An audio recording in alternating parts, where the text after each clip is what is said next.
नासिक के कोपरगांव में पूर्व विधायक स्नेहलता कोल्हे ने मुख्यमंत्री देवेंद्र फडणवीस से मुलाकात कर नगर विकास और कोपरगांव नगरपालिका के लिए विभिन्न मांग पत्र सौंपे। मुख्यमंत्री अपने येवला दौरे पर अनुलोम संस्था के कार्यक्रम में शामिल हुए और इस अवसर पर उन्होंने सभी योजनाओं और मददों के लिए भरावी समर्थन देने का आश्वासन दिया।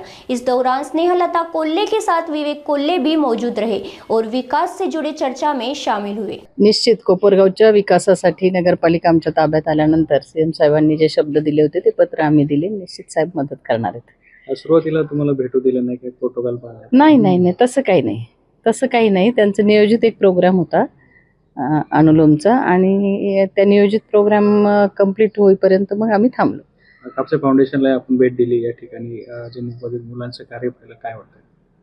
अतिशय अतिउत्तम असं हे कार्य आहे आणि आज वेबसाईट कापसे फाउंडेशनची लॉन्च झाली। जगभरात मूकबधीर विद्यार्थ्यांनी बनवलेली पैठणी आता जगभरात जाणार आहे आणि त्याचं विशेष कौतुक आहे की एका ग्रामीण भागात असा उत्तम एकदम अतिशय चांगला असा हा उपक्रम की ज्याच्यातून मूकबधीर मुलांच्या हाताला काम मिळतं आणि पैठणी बनवण्याची ही जी काही कला आहे ती जिवंत राहण्यासाठी मदत होते।